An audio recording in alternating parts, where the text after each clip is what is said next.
Assalamualaikum warahmatullahi wabarakatuh.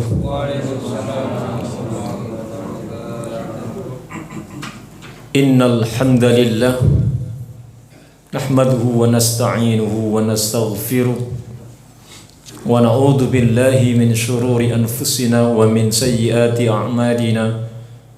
May yahdihillahu fala mudilla lahu wa may yudlilhu fala hadiya lahu. Asyhadu an la ilaha illallah wa asyhadu anna Muhammadan abduhu wa rasuluh la nabiyya ba'd. Qala Allah Ta'ala fil Qur'anil Karim. A'udzu billahi as-sami'il 'alim minasy syaithanir rajim. Bismillahirrahmanirrahim. Ya ayyuhalladzina amanu taqullaha haqqa tuqatih wa la tamutunna illa wa antum muslimun.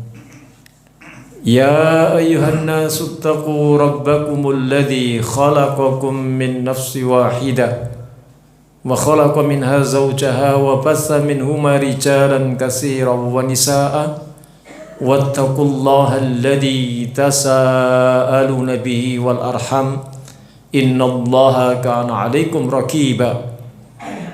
Ya ayyuhalladzina amanu taqullaha wa qulu qawlan sadida yuslih lakum a'malakum wa yaghfir lakum dhunubakum wa may yuti'illaha wa rasulahu faqad faza fawzan 'azima. Amma ba'd, fa inna asdaqal hadits kitabullah wa khairal hadyi hadyi Muhammadin sallallahu alaihi wasallam wa syarrul umuri muhtasatuha wa kullu muhtasatin bid'ah wa kullu bid'atin dhalalah wa kullu dhalalatin finnar. Ikhwani fillah, azakumullah. Alhamdulillah, hari ini Allah Ta'ala masih memberikan kesempatan kepada kita untuk hadir dalam sebuah majlis. Dengan hadirnya kita dalam majlis seperti ini, maka sungguhnya Allah Ta'ala akan berikan satu hidayahnya. Sementara orang yang mendapatkan sebuah hidayah, sungguh Allah Ta'ala berikan sebuah kemudahan di dunia, jalannya menuju surga. Seperti yang disebutkan di dalam hadis yang sahih yang diriwayatkan oleh Imam Muslim. Rasulullah sallallahu alaihi wasallam bersabda, "Man salaka tariqan yaltamisu fihi ilman, sahalallahu lahu bihi tariqan ilal jannah." Barang siapa yang menempuh sebuah jalan dalam rangka mencari ilmu syar'i, maka Allah Ta'ala akan berikan sebuah kemudahan di dunia, jalan yang menuju surga. Tentunya ilmu syar'i yang dimaksudkan di sini adalah ilmu syar'i yang berdasarkan di atas Al-Quran dan As-Sunnah yang sahih. Setelah itu difahami menurut para sahabat radhiyallahu anhum, dan tentunya ilmu yang sudah dipelajari tersebut maka wajib diamalkan. Seperti yang disampaikan oleh seorang sahabat, Ibnu Mas'ud radhiyallahu an, ta'allamu fa idza alimtum fa'malu. Pelajarilah ilmu, setelah kalian mengetahui ilmu maka amalkan ilmu. Ikhwani fillah, azakumullah. Taib, hari ini kita akan melanjutkan kembali di dalam kajian kitab Usul Salasa oleh Syekh Muhammad bin Abdul Wahhab At-Tamimi, dan kita masih dalam bahasan anwa'ul ibadah, macam-macam di dalam ibadah. Terakhir sudah kita bahas yang ke-7 yaitu al-inabah, dan sekarang kita akan lanjutkan yang berikutnya adalah al-isti'anah, ya, yang ke-8. Al-isti'anah, memohon pertolongan. Maka di sini disebutkan di dalam dalilnya surat Al-Fatihah ayat yang kelima. Antum bisa buka halaman yang ke-15 tentang al-isti'anah, yaitu memohon pertolongan. Lalu dalilnya disebutkan dalam surat Al-Fatihah ayat yang kelima. Allah Ta'ala berfirman, A'udzu billahi as-sami'il 'alim minasy syaithanir rajim. Iyyaka na'budu wa iyyaka nasta'in. Hanya kepada Engkaulah kami menyembah dan hanya kepada Engkaulah kami memohon pertolongan. Kemudian dalil yang kedua disampaikan oleh beliau, oleh Syekh Muhammad bin Abdul Wahhab At-Tamimi dalam sebuah hadis yang sahih yang diriwayatkan oleh Imam Tirmidzi dan juga Imam Ahmad. Rasulullah sallallahu alaihi wasallam bersabda, "Idasta'anta fasta'in billah." Apabila engkau meminta pertolongan, maka mintalah pertolongan kepada Allah. Ikhwani fillah, azzakumullah. Apa yang dimaksud dengan isti'anah ini? Maka isti'anah itu dalam penjelasan beberapa kitab, salah satu di dalam kitab itu, dalam kitab syarahnya, yaitu kitab Syarah Usul Salasah oleh Syekh Shalih Al-Utsaimin. Beliau ketika mensyarahkan di dalam kitab ini, maka isti'anah itu ada beberapa macam yang harus kita fahami supaya kita tidak keliru pada saat berada di dalam al-isti'anah ini, memohon pertolongan. Apa yang disebutkan di dalam kitab ini yang kita pegang ini, yang disebutkan tentang isti'anah ini hanya disebutkan tentang macam yang pertama, yaitu apa? Al-isti'anatu billah, meminta pertolongan kepada Allah. Dan itu dalilnya yang disebutkan di dalam surat Al-Fatihah ayat yang kelima ini. Iyyaka na'budu wa iyyaka nasta'in. Hanya kepada Engkaulah kami menyembah dan hanya kepada Engkaulah kami memohon pertolongan. Di dalam ayat ini sering disampaikan oleh para ulama, termasuk dalam kitab tafsir Al-Qur'anul Azimnya oleh Al-Hafidz Ibnu Katsir, ya, dan juga di dalam kitab-kitab tafsir yang lain tentunya. Maka di dalam ayat ini menjelaskan tentang bahwasanya manusia itu tidak akan pernah bisa, ya, kecuali meminta pertolongan yang sempurna itu hanya kepada Allah Ta'ala saja. Sehingga ketika meminta pertolongan kepada Allah Ta'ala saja, maka di dalam ayat ini menunjukkan bahwasanya pada saat kita meminta pertolongan kepada Allah Ta'ala saja, maka tidak ada pertolongan yang sempurna kecuali hanya kepada Allah Ta'ala saja. Makanya di sini kalau dalam kajian ilmu bahasa, maka dalam penempatan ayat ini, di dalam kalimat ini, iyyaka na'budu wa iyyaka nasta'in, itu susunannya itu harusnya normatifnya itu adalah, ya, fa'ilnya dulu baru maf'ul bihnya. Maksudnya apa? Pelakunya dulu baru objeknya, yaitu objek penderitanya. Nah, ini disebutkan objeknya dulu kemudian baru pelakunya. Harusnya kalau dalam normatifnya itu na'buduhum iyyaka wa nasta'inuhum iyyaka, harusnya begitu. Tapi ini kemudian disebutkan iyyaka na'budu wa iyyaka nasta'in. Artinya apa? Di sini di dalam ayat ini disebutkan tentang, ya, bahwasanya memberikan pertolongan yang sempurna itu hanya kepada Allah Ta'ala saja. Sehingga tidak ada yang memberikan pertolongan yang sempurna, ya, kecuali hanya kepada Allah Ta'ala saja. Makhluk tidak bisa memberikan pertolongan yang sempurna. Sehingga memberikan pertolongan yang sempurna, baik pertolongan itu secara zahir maupun secara batin, secara gaib, maka itu hanya kepada Allah Ta'ala saja. Mungkin pertolongan secara zahir, ya, ada makhluk yang bisa memberikan pertolongan. Tapi kalau untuk memberikan pertolongan secara gaib, maka tidak ada satu makhluk pun kecuali hanya kepada Allah Ta'ala saja. Makanya kemudian ditutup di dalam pertolongan-pertolongan yang sempurna itu tidak ada kecuali hanya kepada Allah Ta'ala. Ya, makanya ini dengan memakai kalimat iyyaka na'budu wa iyyaka nasta'in. Jadi kata iyyaka itu menunjukkan, ya, bentuk maf'ulnya. Ya, artinya apa?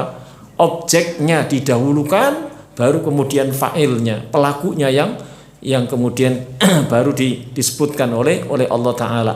Ini menunjukkan manusia itu tidak akan pernah lepas meminta pertolongan itu hanya kepada Allah Ta'ala saja. Karena yang memberikan pertolongan itu yang sempurna hanya kepada Allah Ta'ala saja. Ya, makanya ketika kita minta pertolongan kepada Allah Ta'ala itu, maka Allah Ta'ala sangat menyukai, sangat senang kalau kita itu selalu meminta pertolongan kepada Allah Ta'ala. Ya, itu paling senang Allah Ta'ala dalam beberapa hadis yang cukup banyak. Begitu juga dalam ayat Quran dalam surat Al-Baqarah. Maka Allah Ta'ala pun juga menjelaskan, a'udzubillahi samil alim minasyaitonir rajim, wa idza sa'alaka ibadi anni fa inni qarib. Ya, apabila hambaku memohon meminta, ya, maka sesungguhnya aku ini dekat. Aku ini dekat. Bahkan dalam hadis yang lain, dalam riwayat Imam Bukhari, riwayat Imam Ahmad, ya, ketika Allah Ta'ala nuzul ke langit dunia pada saat sepertiga akhir malam, maka di situ di dalam hadis qudsi dijelaskan, barang siapa yang memohon kepadaku maka aku akan berikan permohonannya. Barang siapa yang berdoa kepadaku maka aku akan kabulkan. Barang siapa yang meminta ampunan kepadaku maka aku akan ampuni. Maka ini sungguh dalam pertolongan ini yang paling sempurna adalah Allah Ta'ala. Dan Allah Ta'ala itu sangat senang sekali ketika kita meminta kepadanya. Beda kalau kita itu minta kepada makhluk, kepada manusia, maka manusia itu ya bosan, ya sekali dua kali. Itu kemudian lama-lama manusia itu bosan kalau dimintai tolong. Istilahnya ada L4 itu, lo lagi kan begitu, ya. Jadi wah ente lagi ketemu lagi ini. Yang kemarin kemana saya udah tolong kok masih minta tolong lagi itu. Itu biasanya bosan manusia itu. Ya. Ikhwani fillah azakumullah. Makanya ketika Rasulullah sallallahu alaihi wasallam bersabda di dalam hadis yang dibawa itu, akhi, antum bisa lihat, idasta'anta fasta'in billah. Apabila engkau meminta pertolongan, mintalah pertolongan kepada Allah. Ini kan disebutkan di dalam hadis Al-Arba'in, nanti antum bisa lihat dalam kajian kitab hadis Al-Arba'in, itu hadis yang ke-19, Al-Hadisut Tasi' Asyar, ya. Itu nanti antum bisa lihat. Maka hadis ini diawali ketika Rasulullah sallallahu alaihi wasallam itu memberikan nasihat kepada Ibnu Abbas, ya gulam inni uallimuka kalimatin, ya wahai anak kecil, aku akan mengajarkan kepada kamu, ya, beberapa kalimat. Dan itu diawali tentang kalimat ihfadillaha yahfadka, ya, jagalah batas-batas Allah, niscaya Allah akan menjagamu. Ihfadillaha tajidhu tujahak, jagalah batas-batas Allah, niscaya Allah akan hadir di hadapanmu. Baru kemudian beliau menjelaskan kepada Ibnu Abbas, idza sa'alta fas'alillah, apabila engkau meminta, mintalah kepada Allah. Wa idza sta'anta fasta'in billah, apabila engkau meminta pertolongan, mintalah pertolongan kepada Allah. Artinya pada saat beliau memberikan nasihat kepada Ibnu Abbas di sini, karena Ibnu Abbas waktu itu masih kecil, masih anak-anak, maka beliau sesungguhnya ingin menanamkan, ya, akidah sedini mungkin kepada anak kecil. Pada saat bergantung meminta pertolongan, maka minta pertolongan yang sempurna itu hanya kepada Allah Ta'ala saja, sehingga tidak ada yang bisa memberikan pertolongan yang sempurna kecuali hanya kepada Allah Ta'ala saja.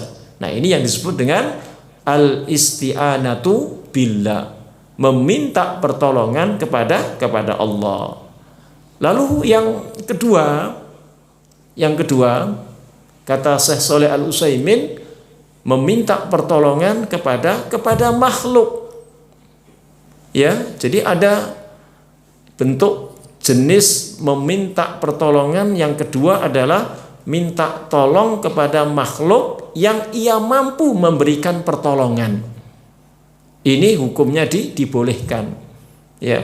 Dan ketika meminta pertolongan kepada makhluk ini dibolehkan, tetapi dalam hal kebaikan tentunya.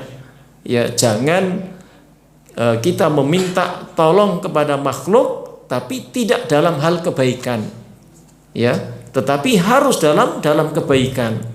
Maka ini sangat dianjurkan bagi orang yang bisa memberikan pertolongan dan bagi orang yang meminta pertolongan, kalau itu sesuatu dalam kebaikan, seperti yang disebutkan tadi oleh Ustadz tadi, bahwasanya ya untuk donasi saudara kita yang ada di Cianjur, yang sampai saat ini ya sebagaimana kita ketahui dari beberapa ikhwan baik itu di yayasan dan lain sebagainya, maka tetap terus memberikan bantuannya. Maka ini kalau untuk sebuah kebaikan, maka ini sangat dianjurkan.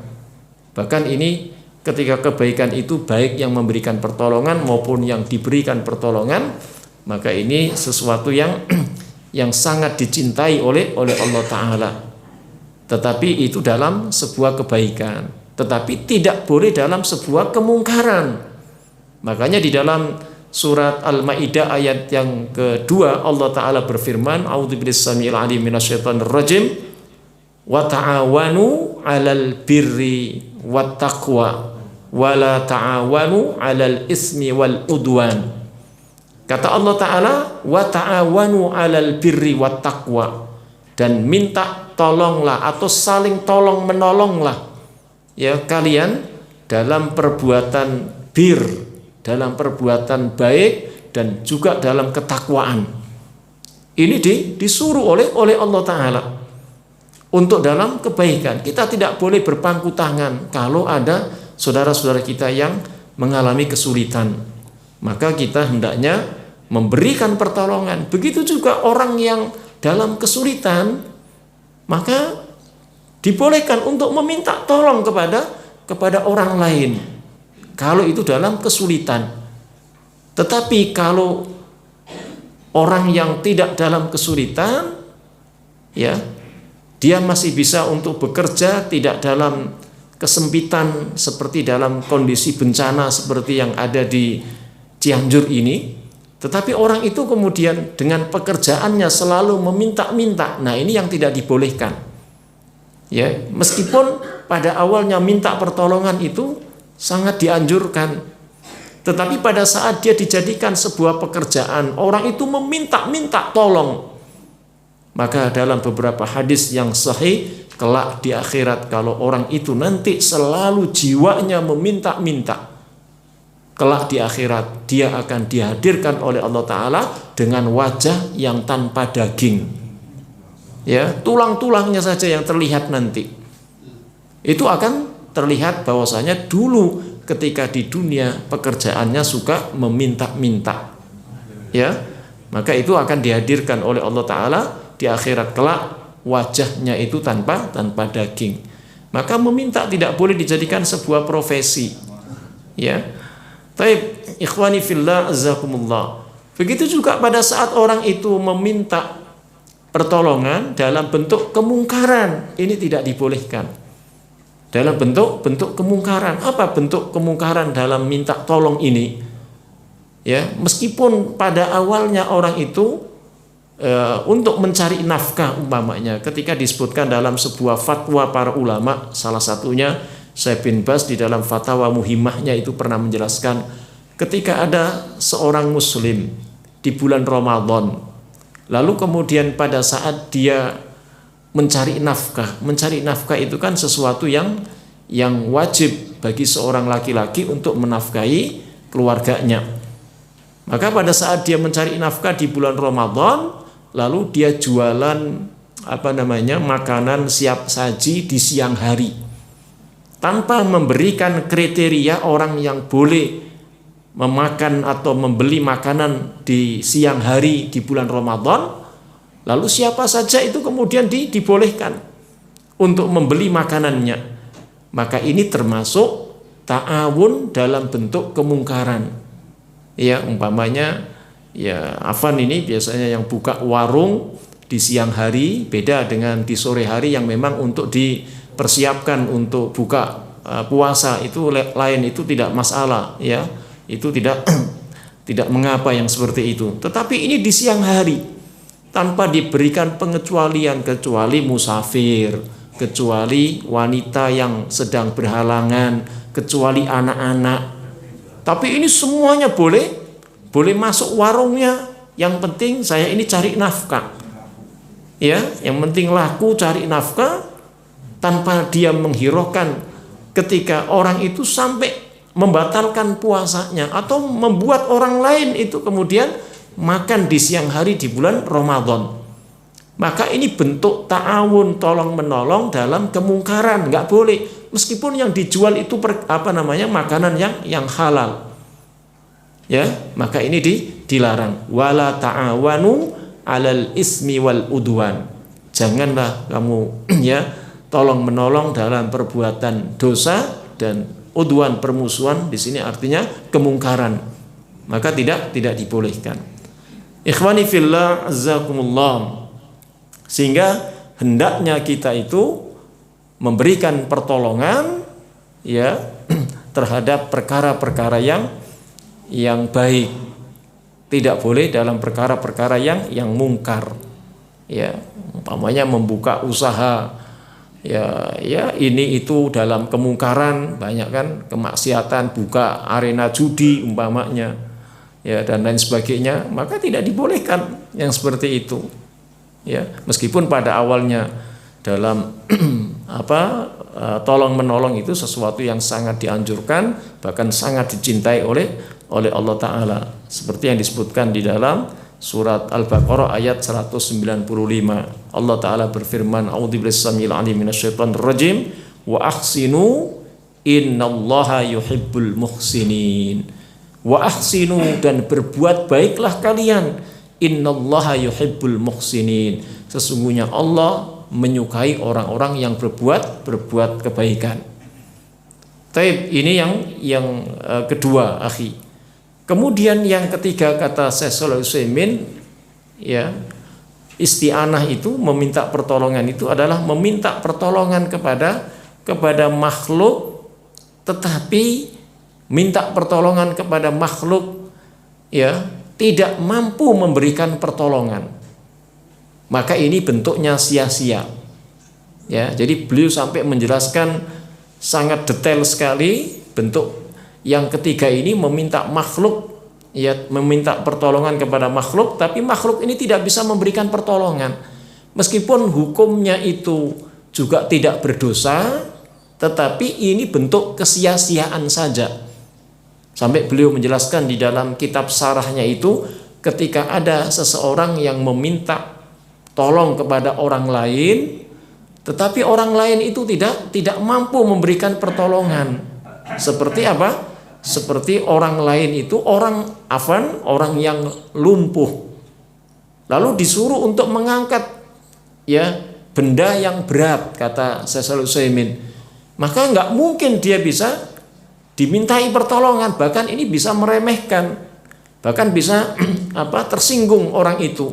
Orang saya ini lumpuh kok mau diminta pertolongan, bagaimana? Bawa badan saya aja nggak bisa, kok disuruh minta pertolongan dengan mengangkat benda yang berat. Maka ini bentuk kesia-siaan. Sedangkan orang Islam tidak boleh melakukan kesia-siaan. Bahkan itu juga bisa meremehkan orang lain, ya.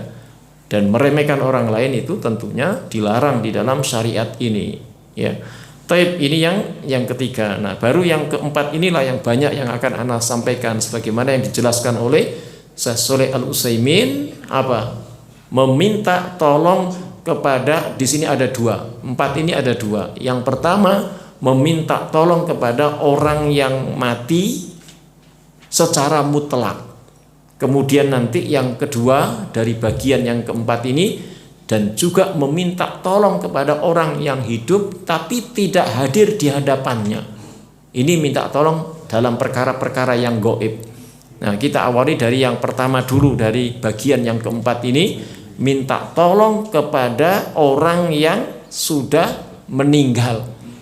Bagaimana minta tolong kepada orang yang sudah meninggal? Yaitu mendatangi kuburannya orang yang sudah meninggal. Atau orang itu tidak mendatangi kuburan orang yang meninggal, tapi kemudian orang itu bertawasul.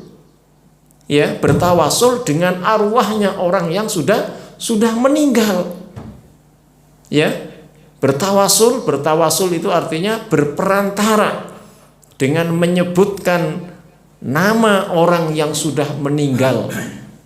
Ya, menyebutkan nama orang yang sudah meninggal. Maka ini bentuk tawasul yang batil, tawasul yang mengandung perbuatan syirik yang tidak dibolehkan. Ya, karena sesungguhnya orang yang sudah meninggal itu tidak bisa berbuat apa-apa, mendengar saja tidak, apalagi kita minta pertolongan. Dan itu disebutkan dalam surat An-Nahl ayat yang ke-80. Allah Ta'ala berfirman, A'udzubillahi samii'il 'aliim minasyaitonir rajim, innaka la tusmi'ul mauta. Sesungguhnya engkau tidak bisa menjadikan orang yang mati itu mendengar. Jadi orang yang meninggal itu tidak bisa mendengar. Bagaimana mungkin kita minta tolong kepada orang yang meninggal? Begitu juga dalam surat Fatir ayat 22, antum bisa lihat di dalam ayat itu, a'udzubillahi samii'il 'aliim minasyaitonir rajim, wa ma anta bimusmi'in man fil kubur. Dan sekali-kali kamu tidak akan bisa menjadikan orang yang ada di dalam kubur itu mendengar. Jadi orang yang di dalam kubur itu meskipun derajatnya semasa hidupnya orang yang tinggi derajatnya, hatta itu Nabi sendiri, ya, maka Nabi ketika sudah meninggal, maka Nabi itu tidak bisa mendengar, ya, meskipun itu seorang Nabi sekalipun, maka tidak akan mampu untuk mendengar. Makanya Allah Ta'ala melarang kita itu meminta tolong kepada orang yang sudah meninggal, itu dilarang. Seperti yang disebutkan dalam surat Yunus ayat 106. Allah Ta'ala berfirman, A'udzubillahi samii'il 'aliim minasyaitonir rajim, wa la tad'u min dunillahi ma la yanfa'uka wa la yadurruka. Fa in fa'alta fa innaka idzam minadh dhalimin. Wa la tad'u min dunillah, dan janganlah kamu berdoa kepada selain Allah. Ya, yang selain Allah itu ma la yanfa'uka, tidak bisa memberikan manfaat, wala yadurruka, dan tidak bisa memberikan yang mudarat, yang bahaya. Fa in fa'alta, jika kamu melakukannya, fa innaka idzam minadh dhalimin, maka sungguhnya kamu termasuk orang-orang yang dolim. Dolim di sini apa? Yaitu kesyirikan. Orang yang telah melakukan kesyirikan. Sementara perbuatan syirik itu, ya, apa? Perbuatan syirik itu, ya, orang yang akan diberikan oleh Allah Ta'ala dengan dosa yang predikat dosa yang besar, dan Allah tidak akan ampuni di dalam perbuatan syirik, seperti yang disebutkan dalam surat An-Nisa ayat 48. Allah Ta'ala berfirman, A'udzubillahi samii'il 'aliim minasyaitonir rajim, innallaha la yaghfiru ay yushraka bihi wa yaghfiru ma duna dzalika liman yasha wa may yusyrik billah faqad iftara isman 'adzima. Sesungguhnya Allah tidak mengampuni dosa syirik dan Allah mengampuni dosa selain syirik. Barang siapa yang melakukan perbuatan dosa syirik, sungguh orang itu telah melakukan perbuatan dosa yang amat besar. Dilarang, ya, dilarang meminta, ya, tolong terhadap orang yang sudah meninggal. Orang yang sudah meninggal itu tidak bisa berbuat apa-apa, ya. Nah, ini yang disebut dengan istilah dalam Islam itu disebut tawasul bil batil, yaitu tawasul meminta wasilah perantara dengan cara yang batil, dan itu tidak dibolehkan. Ya, makanya dalam beberapa kitab itu dijelaskan oleh para ulama. Ya, salah satunya dalam penjelasan Syekhul Islam Ibnu Taimiyah. Bagaimana ketika ada orang Islam yang kemudian orang Islam itu mendatangi ya kuburan-kuburan orang-orang salih, ya, mendatangi kuburan-kuburan orang-orang yang ketika di dunia semasa hidupnya itu mempunyai kedudukan. Maka pada saat dia mendatangi orang itu, maka orang itu sesungguhnya punya keinginan apa, kata Syekhul Islam, bijalbi manfaatin au daf'i madarratin, untuk mendapatkan yang manfaat dan menolak yang bahaya. Jadi mereka itu punya keinginan seperti itu. Meskipun juga mereka itu sadar orang yang meninggal itu ketika dimintai dalam bentuk perantara tadi itu tidak bisa mendengar. Ya, seperti yang disebutkan di dalam surat An-Nahl ayat yang ke-80 tadi dan juga dalam surat Fatir ayat yang ke-22. Tapi mereka tetap menjadikan orang-orang yang meninggal itu kemudian dimintai pertolongannya dalam bentuk perantara untuk mendapatkan yang manfaat dan menolak yang bahaya. Dan ini persis seperti dulu ketika orang-orang kafir Quraisy. Orang-orang kafir Quraisy itu kenapa disebut musyrik? Ya anakhi, jadi dalam ayat Quran itu kan banyak menyebutkan kenapa orang kafir Quraisy itu disebut musyrik. Padahal dia sudah orang kafir tapi disebut musyrik. Ya. Jadi kan orang kafir itu kan sudah kafir tapi disebut musyrik. Salah satunya dalam surat apa? Al-Bayyinah ayat yang kelima. Innal ladzina kafaru min ahlil kitabi wal musyrikin. Jadi orang kafir itu disebut musyrik juga. Padahal dia udah kafir tapi disebut musyrik. Maka kata Syekh Shalih Al Fauzan dalam kitabnya Syarah Al-Qawaidul Arba'nya itu dijelaskan. Maka orang-orang kafir Quraisy itu disebut musyrik karena orang-orang kafir Quraisy itu pada saat mereka meyakini bahwasanya yang mempunyai rububiyah itu hanya Allah Ta'ala saja. Apa rububiyah, akhi? Rububiyah itu Allah yang menciptakan, Allah yang menghidupkan, Allah yang memberikan rizki, Allah yang menurunkan hujan dan seterusnya. Orang-orang kafir Quraisy itu meyakini kalau Allah Ta'ala itulah yang bisa memberikan semua keperluan makhluk ini, manusia ini. Ya, itu mereka meyakini.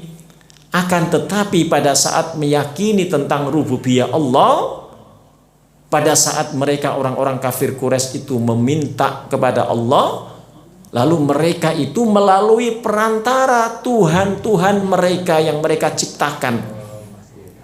Ya, lalu mereka kemudian meminta kepada Allah Ta'ala sembari mereka menyembah Tuhan-Tuhan yang mereka ciptakan. Lalu untuk apa? Untuk supaya Allah itu memberikan di dalam rububiyahnya. Nanti antum bisa buka di dalam surat Yunus ayat yang ke-18. Sehingga apa? Mereka kata mereka orang-orang kafir Quraisy dalam surat Yunus itu apa? Maka disebutkan di dalam ayat itu, kami meminta syafaat terhadapnya. Apa? Meminta syafaat terhadap Tuhan-Tuhan yang kami sembah itu. Dan itu disebutkan bentuk syafaat di sini apa? Kata Syekh Shalih Al Fauzan, bijalbi manfaatin au daf'i madarratin, untuk mendapatkan manfaat dan untuk menolak yang bahaya. Sehingga ketika mereka diajak untuk beribadah hanya kepada Allah Ta'ala saja, tapi mereka tidak mau. Tetapi ketika dia meminta tentang rububiyah Allah, maka orang kafir Quraisy itu kemudian mereka meyakini bahwasanya Tuhan-Tuhan mereka yang mereka sembah itu tidak bisa ngapa-ngapain. Orang kafir Quraisy itu mengakui. Dan itu disebutkan dalam surat Yunus ayat yang ke-18. Nanti antum bisa buka sendiri itu. Dia mengakui, tapi mereka tetap mendatangi mendatangi Tuhan-Tuhan yang mereka ciptakan tadi, menyembah Tuhan-Tuhan yang mereka ciptakan dalam rangka untuk mendapatkan apa yang Allah berikan terhadapnya, yaitu tentang rububiyahnya itu. Ikhwani fillah azzakumullah. Nah, Maka mereka itu disebut orang kafir. Quraisy itu dengan musyrik.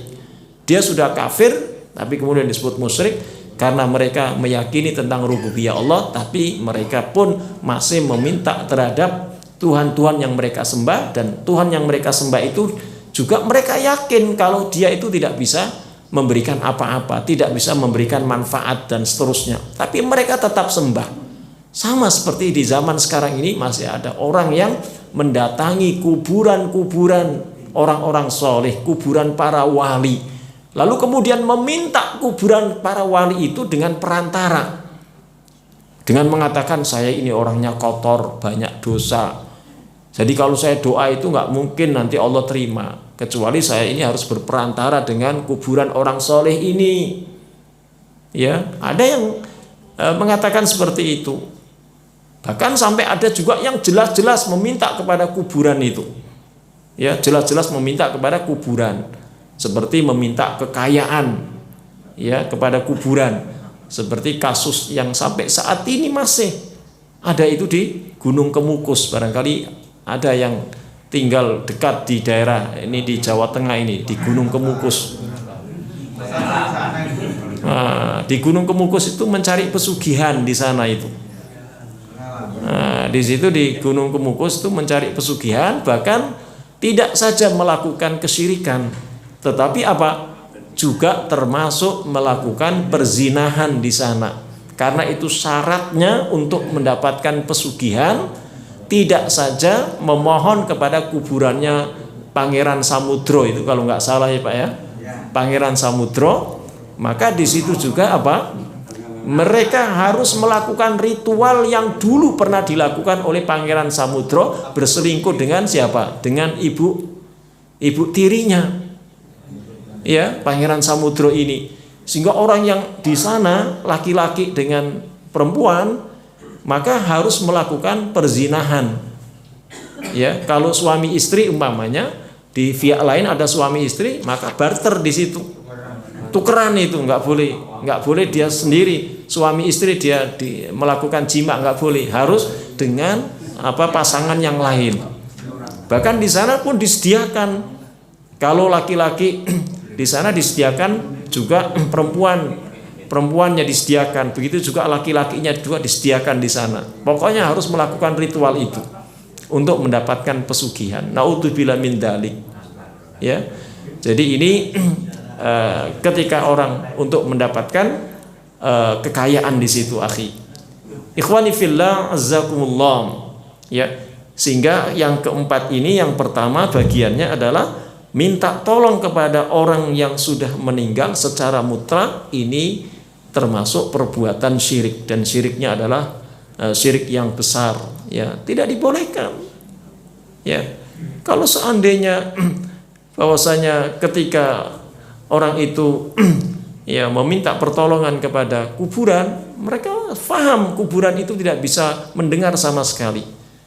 Bahkan ketika dulu ya Umar Ibnul Khattab radhiyallahu an, seandainya itu pernah dilakukan, pasti sudah dilakukan. Tapi apa? Umar Ibnul Khattab radhiyallahu an itu tidak pernah mendatangi kuburan Nabi dalam rangka untuk mendapatkan yang manfaat dan menolak yang bahaya. Dan itu kasusnya ketika Umar Ibnul Khattab radhiyallahu an yang disebutkan dalam hadis riwayat Imam Bukhari, pada saat beliau ya mendapatkan kekeringan, hujan itu tidak turun, sedangkan Nabi itu sudah tidak ada ketika beliau menjadi seorang khalifah. Ya, sementara pada masa hidupnya beliau itu mendapatkan ada paman Rasulullah sallallahu alaihi wasallam, Abbas bin Abdul Muthalib, yang masih hidup pada saat itu. Ya, Umar itu tidak mendatangi kuburan Nabi meminta berkahnya supaya Allah Ta'ala turunkan hujan, tidak. Tapi kemudian apa? Umar Ibnul Khattab radhiyallahu an mendatangi Abbas bin Abdul Muthalib meminta doanya supaya Allah Ta'ala turunkan hujan. Sehingga pada saat itu hujan itu turun nggak berhenti-berhenti sampai banjir. Kembali lagi Umar itu mendatangi Abbas bin Abdul Muthalib supaya Allah Ta'ala ya memberhentikan hujannya, ya, supaya tidak terjadi banjir. Sembari kemudian berdoa, Allahumma hawalaina wala alaina, Ya Allah, turunkan hujan di sekitar kami dan jangan Engkau jadikan hujan itu menjadi bencana buat kami. Itu yang kemudian kembali Umar meminta doa kepada Abbas bin Abdul Muthalib, tidak mendatangi kuburan Nabi. Kalau seandainya kuburan Nabi itu mendatangkan keberkahan, pasti Umar itu mendatangi kuburan Nabi. Tapi Umar tidak melakukan.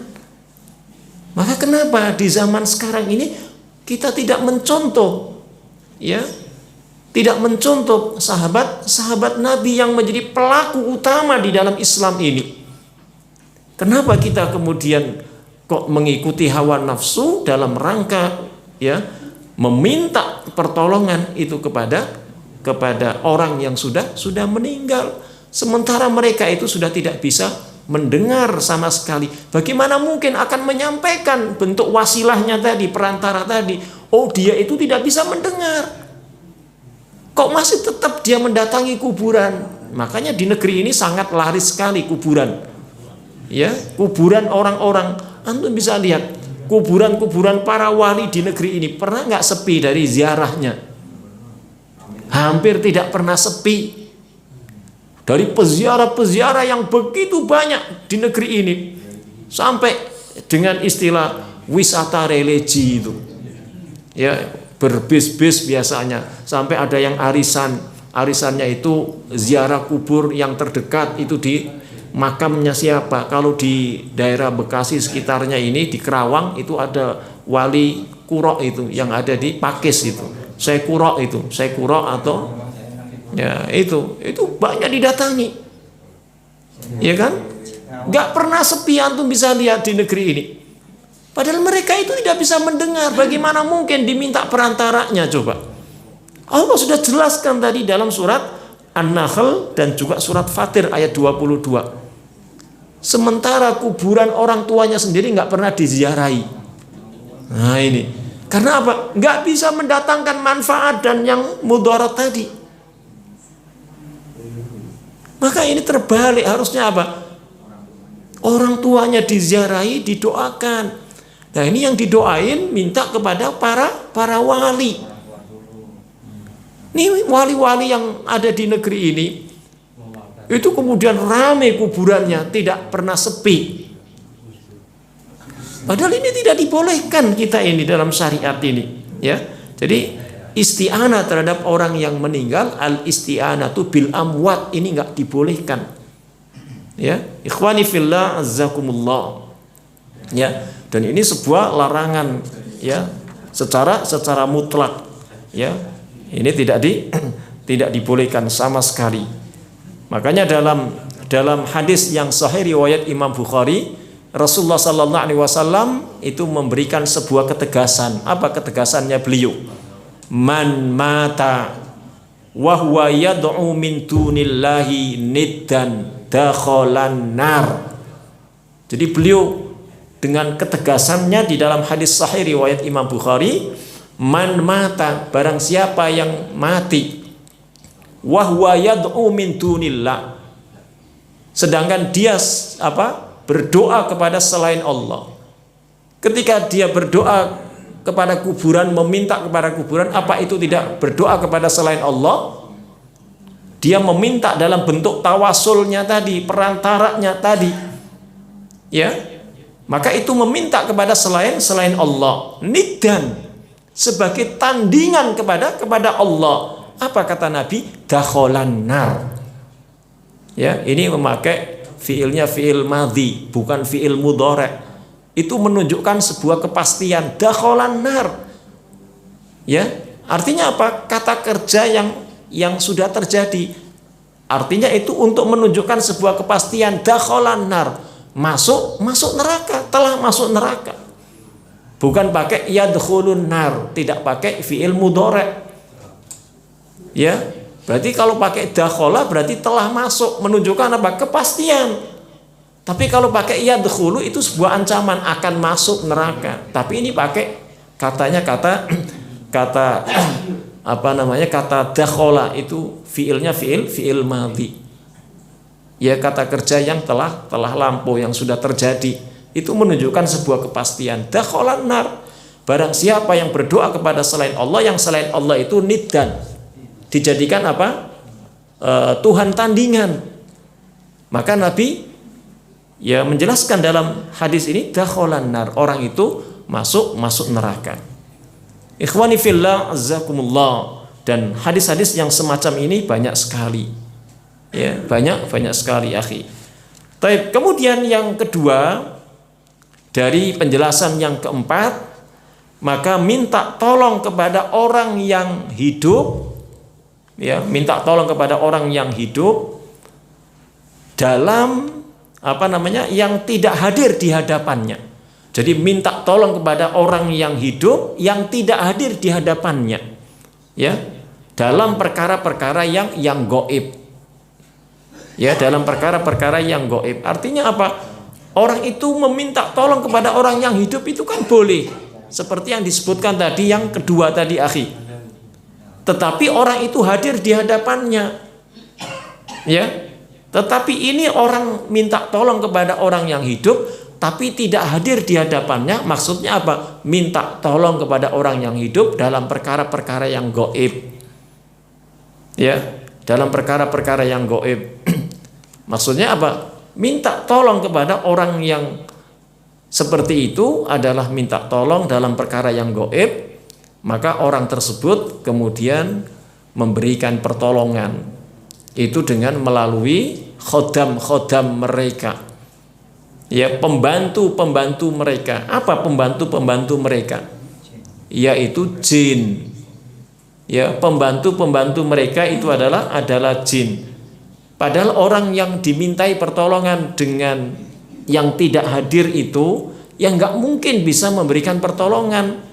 Bagaimana mungkin orang yang nggak hadir dimintai pertolongan? Ya nggak mungkin. Kita ini aja, akhi, kalau membaca yang jaraknya jauh aja, ya, kita nggak bakal bisa membaca manusia itu. Jarak membaca umpamanya ada huruf apalah begitu. Jangankan jarak 1 kilo. Di sono aja umpamanya di ujung masjid ini umpamanya ada tulisan apa begitu, akhi, maka mata kita itu terbatas, nggak mungkin dia bisa untuk membaca. Kok ini bisa memberikan pertolongan yang jaraknya jauh, umpamanya begini, tempelkan tangan Anda di televisi Anda. Ini biasanya orang yang ada di Jakarta, kemudian yang minta tolong itu orang Surabaya. Nanti akan kami bantu dari jarak jauh, tempelkan tangan Anda di televisi Anda. Itu kan suka begitu. Ya, sampai ada juga seorang, dan ini nggak peduli, kadang-kadang ustadz juga seperti itu. Lalu kemudian ketika dia apa? Ya ibu ini banyak ini ya, sehingga ibu itu ya suka menyakiti orang lain ya. Kok ustadz tahu? Nah, itu kan biasanya begitu. Kok ustadz tahu? Ada kan seperti itu, ya, akhi. Ya, saya tahu ini. Kenapa ibu punya penyakit ini? Karena ibu itu sama suaminya suka nyakitin ya. Atau sebaliknya, ketika suaminya itu sakit lalu berobat kepada ustadz, maka dia mengatakan apa? Ya, bapak suka menyakiti istrinya ya, sehingga sakit begini. Itu dengan jarak jauh. Kok ustadz tahu? Ya nggak usah tanya. Nah, ketika dia tahu, kan logikanya nggak mungkin dia tahu orang lain. Maka dia punya khodam di sini, akhi. Ya, berarti dia mengetahui perkara yang gaib. Kalau mengetahui perkara yang gaib, maka dia apa? Telepati, komunikasi dengan jin yang dengan jarak jauh tadi. Padahal perkara yang gaib itu tidak akan ada yang mengetahui kecuali Allah Ta'ala saja. Antum bisa buka di dalam surat An-Naml ayat yang ke-65. Allah Ta'ala berfirman, A'udzubillahi samil alim syaitanir rajim. Qul la ya'lamu man fis samawati wal ardil ghaiba illallah. Katakan kata Allah Ta'ala, la ya'lamu man fis samawati wal ard. Tidak ada yang mengetahui ya yang ada di langit dan di bumi, ya, dalam perkara-perkara yang gaib illallah, kecuali Allah. Jadi di langit dan bumi ini tidak ada yang mengetahui kecuali Allah. Dan dipertegas lagi dalam surat Al-Jin ayat yang ke-26 dan 27. Ya, nanti antum bisa buka itu. Allah Ta'ala berfirman, a'udzubillahi samil alim minasyaitonir rajim. Ya, alimul ghaibi fala yudhiru ala ghaibihi ahada. Dialah Allah yang mengetahui perkara yang gaib dan tidak akan menampakkan perkara yang gaib itu terhadap seorang pun. Illa manirtadha min rasulin, kecuali orang yang diridhoi dari rasul. Nah ini, kecuali orang yang diridhoi dari seorang rasul. Itu pun tidak semuanya. Umpamanya Nabi mengetahui perkara gaib seperti ketika melewati kuburan. Ya, beliau kemudian menjelaskan kuburan orang ini sedang mendapatkan siksa di dalam kubur. Ini kan perkara gaib. Maka itu adalah illa manirtadha min rasulin, kecuali orang yang diridhoi dari rasul. Itu pun juga nggak selama-lamanya Nabi mengetahui perkara yang gaib. Hanya pada saat tertentu kemudian Allah berikan Nabi itu yang diridhoi oleh Allah Ta'ala mengetahui perkara yang gaib. Loh, kok ini ada orang yang mengaku mengetahui perkara yang gaib? Ya, jadi Nabi itu pun juga dijelaskan oleh Allah Ta'ala dalam surat Al-A'raf. Nanti antum bisa buka ayat yang ke-188. Nabi itu tidak mengetahui perkara yang gaib. Seandainya Nabi itu mengetahui perkara yang gaib, dalam ayat ini disebutkan apa kata Allah Ta'ala? Ya, walau kuntu a'lamul ghaib lastaksartu minal khair. Ini salah satu di dalam ayat ini menjelaskan seandainya Nabi itu mengetahui perkara yang gaib, lastaksartu minal khair, niscaya akan banyak ya mengetahui atau melakukan kebaikan ini, kebaikan itu dan lain sebagainya. Itu disebutkan dalam surat Al-A'raf ayat 188. Maka ayat ini menunjukkan apa? Seorang nabi pun sebenarnya nggak mengetahui perkara gaib. Loh, kok ini banyak orang tahu perkara gaib ini, gaib itu? Maka dia mengetahui itu karena apa? Dibisiki oleh jin. Jin itu dalam alam gaib. Ya, jin. Makanya dulu ada pemburu hantu. Apa itu? Waduh, pemburu jin dan lain sebagainya. Jadi nggak ada sama sekali sebenarnya. Nah, ini kemudian banyak orang yang mendatangi orang-orang yang seperti itu, yang mengetahui perkara-perkara yang gaib. Ya. Makanya kenapa dalam Islam, dalam syariat Islam ini kita dilarang mendatangi orang-orang yang mengetahui perkara-perkara gaib lalu minta tolong. Ya, biasanya yang disebut dengan istilah dari Rasulullah Sallallahu Alaihi Wasallam, orang yang mengetahui perkara-perkara yang gaib ini, ya dengan istilah apa? Kahin dan arraf. Nah, jadi ada istilah kahin dan arraf. Umpamanya dalam hadis yang sahih riwayat Imam Muslim, man ata arrafan fasa'alahu an syai'in fasaddaqa bima yaqul lam tuqballahu salatu arba'ina yauman. Barang siapa yang mendatangi arraf, arraf itu siapa? Kata Imam Al-Baghawi, orang yang mengaku mengetahui perkara-perkara yang gaib yang sudah terjadi, seperti barang hilang, barang curian. Lalu orang itu datang, "Mbah, barang saya di mana? Motor saya itu hilang." "Oh, motor kamu nggak jauh-jauh dari sini sebenarnya." Oh, dia tahu itu. Ketika dia tahu apa? Dibisiki oleh jin. Ya kan? Maka orang pada saat mendatangi itu dia bertanya lalu membenarkan, maka sholatnya tidak diterima selama 40 hari. Kemudian dalam hadis yang lain riwayat Imam Abu Dawud, man ata kahinan, barang siapa yang mendatangi kahin. Siapa itu kahin? Kahin itu kata Imam Al-Baghawi, orang yang mengaku mengetahui perkara gaib yang belum terjadi. Ai fid dhamir. Apa itu fid dhamir? Tersimpan di dalam hati tentang meramalkan nasibnya. Biasanya ini nanti mau menjelang tahun baru ini. Wah, biasanya banyak orang yang mendatangi kahin ini supaya diramal nanti tahun 2023 itu nasib saya seperti apa, Mbah. Ah, itu. Lalu diramal, ya ngeramalnya mbahnya si dukun ini, kahin itu seenaknya. Kalau yang datang itu bawa bawa mobil begitu kan, datangnya wah diramal yang baik-baik karena nanti keluar duitnya banyak, ya kan. Tapi kalau yang datang pakai sendal jepit, ya ini diramal yang susah-susah aja lah. Ya, begitu. Nah, ini namanya kahin. Ya, kahin, namanya kahin. Maka kalau orang itu mendatangi si kahin ini, fasaddaqu bima yaqul, bahkan dia membenarkan apa? Faqad kafara bima unzila ala Muhammadin sallallahu alaihi wasallam. Maka orang itu telah kufur terhadap apa yang telah diturunkan kepada Rasulullah sallallahu alaihi wasallam. Ini tidak dibolehkan yang seperti ini. Ya, ini bentuk di dalam minta tolong terhadap orang yang tidak hadir, ya, orang yang tidak hadir, yang tentunya tidak bisa memberikan pertolongan, tapi kok dia bisa memberikan pertolongan karena dia punya khodam.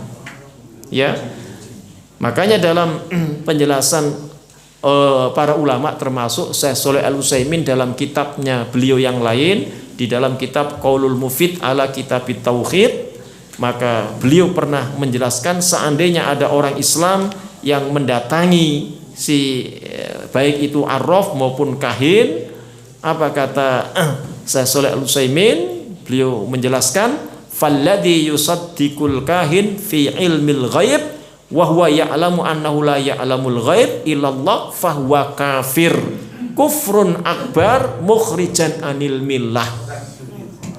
Naudzubillah min dzalik. Kata beliau falladzi yusaddiqul kahin, adapun orang yang membenarkan si kahin tadi fi ilmil ghaib, tentang ilmu ghaibnya tadi, wa huwa ya'lamu annahu la ya'lamu, padahal si kahin itu sebenarnya tidak mengetahui perkara yang gaib, ilallah, kecuali Allah. Kenapa dia tahu? Karena dibisiki oleh jin kafir tadi.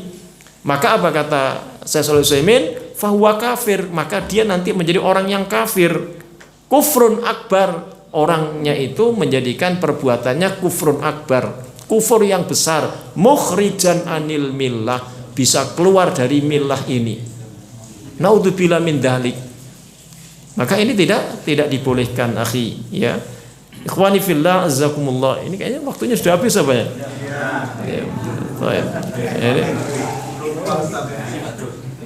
Ini sebenarnya belum, yang kelima belum ana sampaikan. Ini pun sebenarnya saya masih ingin sampaikan, teman, ya, karena waktunya sudah habis. Ana berikan kesempatan untuk bertanya barangkali ada yang mau ditanyakan. Fadhal, silakan.